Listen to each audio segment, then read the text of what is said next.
Back in September, prosecutors dropped all of the charges against a Mississippi man who had been tried 6 times for a quadruple murder. Curtis Flowers spent more than 20 years in prison, most of it on death row. He was convicted 4 times, but maintained his innocence.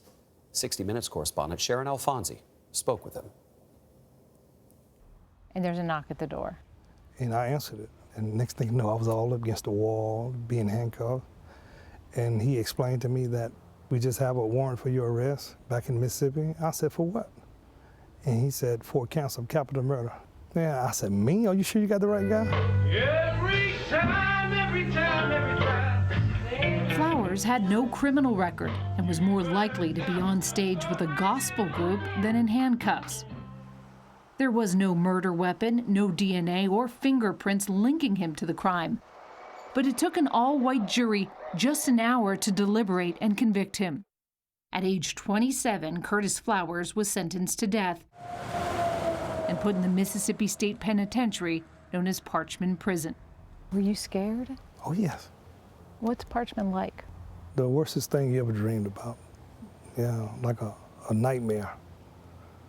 Because, you know, you hear all kinds of noise at night, you know. There are inmates who have just snapped, some who have lost it. They act up all night. When you were sitting on death row, I imagine other death row inmates were being executed. Yes, and that was nerve-wracking itself. His conviction was appealed and overturned, but there would be 5 more trials for Curtis Flowers for the same crime by the same prosecutor.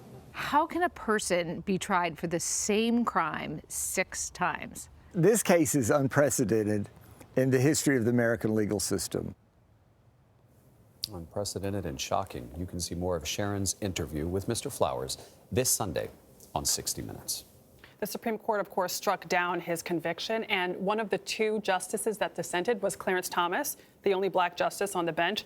And he said, if the court's opinion today has any redeeming quality, it's this, that the state is perfectly free to convict Curtis Flowers again. Obviously, they won't do that because the charges were dropped, right. But interesting. 6 times. 6 times.